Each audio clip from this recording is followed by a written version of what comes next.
Tully, Moscara et Kirel sont tous trois entre les mains des elfes. Des trois, seul Skirel a pu conserver son arme. Tully est prisonnier et son sort est incertain. Moscara et Skirel seront bientôt libérés. Cependant, les elfes doivent d'abord se réunir et prendre une décision. 2 décisions même. Les joyaux volés par Tully appartiennent à une princesse elfique, Alaria.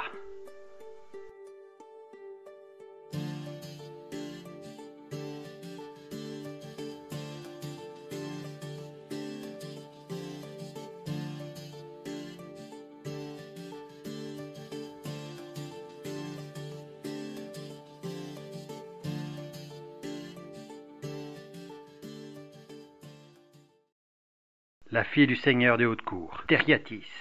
Il s'agit d'un puissant seigneur Torildar. Ils interrogent longuement les Solariens. Tully, pour essayer d'améliorer son cas, donne le plus de détails possible. Ainsi, les elfes apprennent que la caravane dont ils faisaient partie se dirigeait vers une forteresse gnome. Les gnomes ont plusieurs forteresses dans les terres sauvages. Elles servent de relais pour leurs vaisseaux volants. Ces vaisseaux sont le seul moyen de traverser les terres sauvages avec l'assurance de ne pas être attaqués par les orques. Mais bien sûr, le voyage aérien pose d'autres difficultés. C'est en faisant un détour pour se diriger vers ces forteresses que la caravane a été attaquée. Sans doute à cause d'un caprice de cet elfe, ajoute Tully, avant de se rendre compte qu'il aurait mieux fait de s'abstenir. Car Tulvar, l'elfe en cape rouge, semble particulièrement indisposé à son égard. Les elfes doivent maintenant se décider du sort de Tully. Tulvar demande la mort. Tully, en tant que guerrier et officier, s'est montré incompétent à protéger ses voyageurs. Il s'est montré lâche, prenant la fuite. Il s'est montré malhonnête en volant ceux qu'il devait protéger. Arilis, la druidesse en capuche orange, n'est pas d'accord. Elle estime qu'il s'agit d'une peine trop sévère. Elle ne veut pas que l'on tue un prisonnier. Ce serait déjà se substituer à la justice des Solariens et ça pourrait être un motif pour aggraver les tensions entre Sirkot et la forêt des elfes. Oxydore est partagé. Il partage la vie de sa sœur, mais il ne veut pas indisposer Tulvar, son mentor, celui qui lui a tout appris. Alors il garde le silence. Le tuer, dit Arilis, serait réellement une mauvaise idée. Mais voyons plutôt, qu'est-ce qui compte vraiment pour les Solariens? Il s'agit d'un guerrier qui a perdu la chose la plus précieuse pour un guerrier, son honneur, sa fierté. Et c'est de cela qu'il faut le priver. Et Tulvar accepte l'idée. Mais c'est vrai. Qu'est-ce qui fait donc la fierté d'un guerrier de Solaris? 2 choses. Son sabre, qui fait de lui un noble, un seigneur, un chevalier, un officier. Le sabre d'un guerrier lui est généralement offert par un noble pour service rendu, sauf son tout premier sabre qu'il doit payer par ses propres moyens. En lui privant du sabre qu'il a reçu en récompense, tout le monde saura désormais qu'il a été déshonoré. Et sa coiffure. Les Solariens, en effet, ont tous une coiffure en chignon, les guerriers. Et cette coiffure détermine leur statut et les distingue des roturiers, dont les cheveux sont courts et en bataille. Les elfes tombent d'accord. Ils emmènent Tully. Et malgré ses protestations, ses cris où il jure son innocence, où il rappelle les informations qu'il a données pour les aider à retrouver leur princesse, rien n'y fait. Son chignon, symbole de son statut de guerrier, est impitoyablement tranché. Son épée, confisquée. Et Tulvar s'en empare. Une belle prise. Ensuite, les 3 guerriers sont rassemblés et les elfes les font attendre. Il faut rassembler pisteurs, d'une part pour les reconduire, eux, à la frontière du domaine de Sircotte, la plus proche province solarienne, et d'autre part organiser une expédition pour sauver la princesse Alaria. Les 3 guerriers doivent donc attendre. Tully, désormais déshonoré, garde le silence, la tête basse. Les autres ne lui adressent pas la parole. Il n'est plus leur supérieur. Au même moment, les elfes se réunissent. Une expédition doit être envoyée pour sauver Alaria.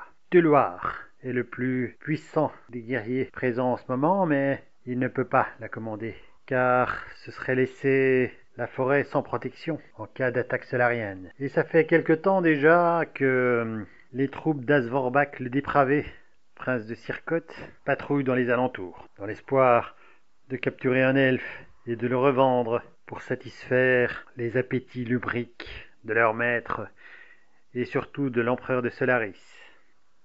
Alors, il désigne son meilleur disciple, Oxydore Trucidel. C'est un des meilleurs guerriers de la région et un bon magicien. Arélis demande à participer à l'expédition, mais Tuloir s'y oppose. Il aura besoin d'elle. Cependant, répond-elle, Oxydore n'est pas un excellent magicien.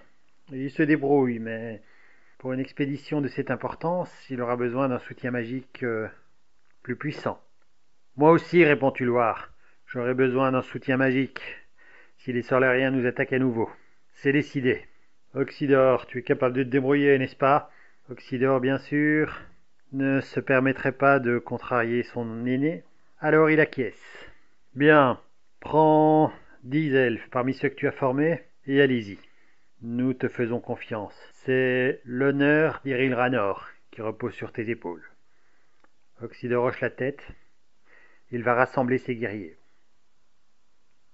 D'autres elfes sont chargés d'escorter les Solariens jusque chez eux. Ils se rendent jusqu'à la case où ils ont laissé les guerriers, et ils ont la surprise de n'en trouver que 2. Où est passé le 3e, celui à qui il manque des cheveux? Demande un elfe. Je ne sais pas, répond Skirel. Il est sorti, il avait besoin de sortir, a-t-il dit. On ne lui a pas répondu. On n'a plus rien à lui dire. Et il cherche, dans tout le camp, et il ne le trouve pas. Tuloir est prévenu. Il ne semble pas inquiet pour autant. Oui, c'était prévisible. La honte provoque parfois des réactions de ce genre. Conduisez les 2 autres jusque chez eux. Je m'occuperai moi-même du 3e. Et il trouve rapidement les traces de Tully et les suit. Dans les terres sauvages, Tully marche seul. Il trouve une grosse pierre sur laquelle il s'assied et il prend un peu de temps pour méditer sur ce qu'il s'apprête à faire. Dans sa botte, il a dissimulé un long poignard tranchant. Tous les guerriers ont une arme de secours et elle lui sera bien utile. Il a perdu sa coiffure de guerrier. Il a perdu l'épée offerte par son seigneur qui prouve qu'il l'a méritée par un long service. Et s'il recommence sa carrière, lorsque ses cheveux auront repoussé, il repartira à 0, avec une épée qui n'est pas honorée. À l'âge qu'il a, il ne retrouvera jamais le grade qu'il avait auparavant. Sa carrière de guerrier est finie, alors qu'il a tout fait pour qu'elle soit fructueuse, qu'elle lui assure une retraite correcte. Les elfes, eux, ils se moquent de l'argent dans leur forêt. Ils ont du gibier, ils ont tout ce qu'il leur faut. Mais nous, les Solariens, celui qui n'a pas d'argent est considéré comme un esclave sur qui n'importe qui a le droit de vie et de mort. Un guerrier doit se procurer de l'or par n'importe quel moyen. Ces elfes sont trop bêtes pour le comprendre. Quoi qu'il en soit, Tully n'a plus d'alternative. Il prend son poignard et le place sur sa gorge, le tranchant vers la gorge. C'est alors qu'une voix moqueuse l'interpelle. Ce n'est pas une façon très honorable de quitter ce monde. La voix de Tuloir. C'est vrai, répond-il, sans se retourner. Mais je n'ai pas d'autre alternative, puisque je n'ai ni sabre pour me trancher correctement la tête, ni compagnon pour le manier. Alors c'est votre jour de chance, répond Tuloir, car je vous apporte l'un et l'autre. Il sourit. Il porte à la ceinture le sabre de Tully. Ce sabre qui ferait tant pour sa carrière et qui lui est inaccessible et si proche en même temps. Ce sabre qui peut lui sauver la vie va maintenant le tuer. Tully pourrait supplier, mais ce ne serait que rajouter une couche de déshonneur. Alors il s'agenouille et il défait lentement les pièces de son armure, les épaulières, le gorgerin, la cuirasse, la maille en dessous, puis sa chemise. Je vous remercie de m'assister, dit-il. Je suis prêt. Et il pose la pointe de son poignard sur son ventre. Alors Tuloir s'approche. Il dégaine le sabre. Il le place sur l'épaule de Tully, le tranchant vers sa gorge. Je suis prêt, moi aussi. C'est la première fois que j'assiste à un suicide honorable. Ne me décevez pas. C'est la première fois que j'en pratique un, répond Tully.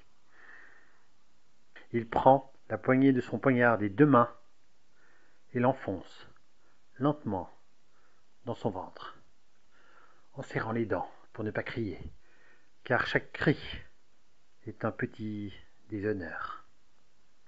Tuloir le regarde en souriant. Encore, murmure-t-il, et le poignard s'enfonce, encore, jusqu'à ce qu'il soit à moitié dans le ventre de Tully. Puis, il fait glisser le poignard de la gauche vers la droite pour trancher la plus grande surface possible. D'une seule main, et de l'autre, il se tient la panse pour éviter que ses tripes ne s'étalent sur le sol.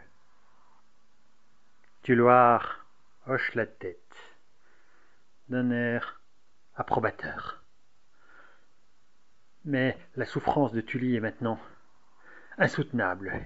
Il ne peut s'empêcher de gémir. Ah, ah, ah, maintenant, maintenant, s'il vous plaît. Ah. Alors Tuloir, toujours souriant, relève le sabre et le remet dans son fourreau. C'est une belle lame, dit-il. Ce serait vraiment dommage de l'abîmer. Des bruits se font entendre. Tuloir redresse la tête. En outre, j'ai l'impression que vos amis ne sont pas loin et ils ne vont pas tarder à nous rejoindre. Alors, il vaut mieux que je vous laisse. Et il repart, laissant Tully, agonisant, tenant son ventre des deux mains, pendant qu'au loin, des silhouettes orques apparaissent. 3 orques. L'un d'eux montre Tuloir du bras, et aussitôt tous les 3 se cachent. Mais Tuloir s'éloigne.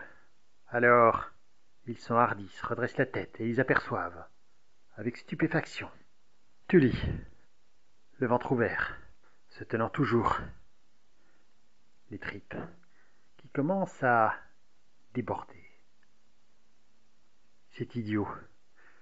Tully sait qu'il va mourir. Maintenir son ventre en place ne fait que prolonger une souffrance parfaitement inutile, car personne ne viendra abréger ses souffrances en lui tranchant la tête. Les orques s'approchent, et seuls les dieux savent ce qu'ils vont lui faire. Au début, ils sont intrigués, et puis, ils semblent comprendre. Il se met à rire, en se donnant des coups de coude. Le spectacle doit être amusant pour eux aussi. Alors tu l'y abandonnes. Il écarte les bras, ses entrailles se répandent sur le sol, et il pousse un dernier gémissement. Et cette fois-ci, il a remporté une toute petite victoire, celle de mourir avant que les orques ne le touchent.